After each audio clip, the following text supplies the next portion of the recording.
आज के वीडियो में हम लोग बात करेंगे, अगर बैंक आपको 13/2 का नोटिस भेज रहा है या 13/4 का नोटिस भेज रहा है, आखिर दोनों में फ़र्क क्या होता है।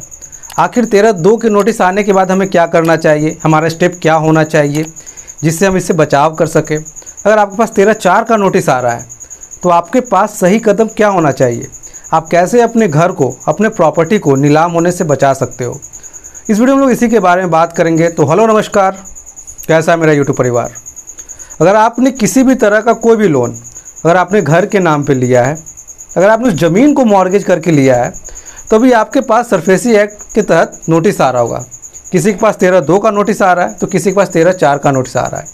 आखिर दोनों में फ़र्क क्या होता है, आखिर किस समय हमें परेशान होने की ज़रूरत है, 13/2 के नोटिस पे या 13/4 के नोटिस पे।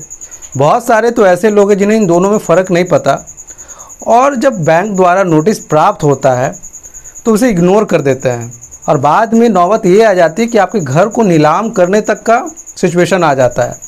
उसके बाद वो हाई कोर्ट जाते हैं, DRT जाते हैं, पर सब कुछ बिगड़ चुका होता है।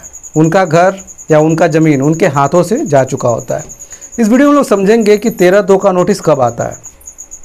हम लोग जब कोई लोन लेते हैं, जब उस लोन EMI की पेमेंट हम लोग 90 दिनों तक नहीं करते, कहने का मतलब है 92 डेज़ तक नहीं करते, तो बैंकों के पास ये अधिकार होता है कि उस लोन अकाउंट को NPA में कन्वर्ट कर दे। जब लोन अकाउंट NPA में कन्वर्ट हो जाता है तो बैंक के एक अधिकारी आपसे बात करने की कोशिश करते हैं कि सर, ये जो लोन में जो ड्यू बचा हुआ है, जो भी आपका अमाउंट है, उसको पेमेंट कर दे। अगर आप पेमेंट नहीं करोगे तो हम लीगल एक्शन लेंगे। जो उनका कानूनी प्रक्रिया है सरफेसी अधिनियम के अंतर्गत, वो बाकी का प्रक्रिया चालू कर देते हैं। इसमें सबसे पहले आपको 13/2 का नोटिस भेजा जाता है, जिसका जो टाइम पीरियड है वो 2 महीने का होता है।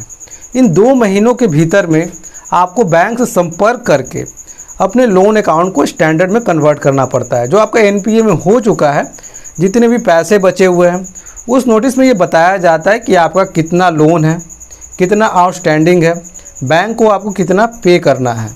अगर आप बैंक से संपर्क करके सारी शर्तों को मान के, जो बैंक आपके समक्ष रखता है, जो आप अपनी शर्तों को रखते हैं, ये एक ऐसा टाइम फ्रेम होता है जहाँ पे सेटलमेंट का ऑप्शन होता है। सेटलमेंट इन द सेंस, जो बैंक अपनी बातों को रखेगा, जो आप अपनी बातों को रखोगे।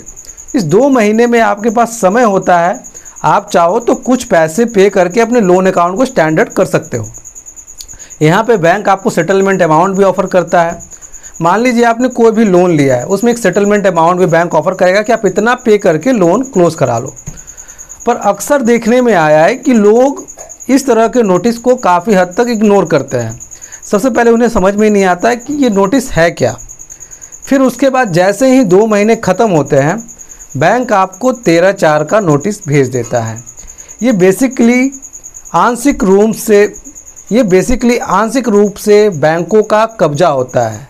ये सिंबॉलिक नोटिस होता है, सिंबॉलिक पोजीशन का नोटिस होता है। कहने का मतलब है कि उस प्रॉपर्टी पर अब बैंकों का अधिकार हो चुका है, सिर्फ उसे नीलाम करके बेचना बचा हुआ है। उसके बाद लोग परेशान हो जाते हैं। जब 13/4 का नोटिस आता है तो लोग काफ़ी ज़्यादा परेशान हो जाते हैं कि अब उनके पास क्या उपाय है, क्योंकि जो सेटलमेंट का ऑप्शन था वो तो 13/2 में उन्होंने ख़त्म कर दिया। अगर अभी वो बैंकों का पैसा चुका देते हैं तो बाकी तो ठीक है, अगर बैंकों का पैसा वो नहीं चुका पाते तो सबसे पहले ज़रूरी है कि आप उस नोटिस पे स्टे लेके आए या DRT चले जाएं। DRT में जाके अपने शिकायत को लेके जाएं। पर DRT में भी आपको अगर जाना है तो आपका लोन 50% पेमेंट हो चुका होना ज़रूरी है, तभी आप DRT जा सकते हो। अगर आप उसको भी इग्नोर करते हो, समझिएगा, पहले 13/2 का, फिर 13/4 का, अगर आप 13/4 का भी नोटिस इग्नोर कर जाते हो तो बैंक वाले वहाँ के, जो आप जहाँ पे भी रहते हो, डिस्ट्रिक्ट कलेक्टर है या डिस्ट्रिक्ट मजिस्ट्रेट है, वहाँ पे जाएंगे, उनसे परमिशन लेंगे, और परमिशन में ये कहा जाएगा कि इस कस्टमर से हमने संपर्क किया पर इन्होंने कोई भी जवाब नहीं दिया, कृपया मुझे आदेश दें कि हम इनके प्रॉपर्टी को बेच करके अपने पैसे की रिकवरी करें। उसके बाद आपके पास सिर्फ एक हाई कोर्ट ऑप्शन हो जाएगा स्टे लेने के लिए।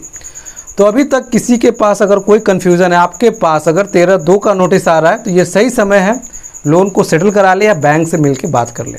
उम्मीद करते वीडियो आपको अच्छा लगे तो लाइक कीजिएगा, शेयर कीजिएगा, सब्सक्राइब कीजिएगा। इसी तरह की और वीडियो के लिए, तब तक के लिए जय हिंद, वंदे मातरम।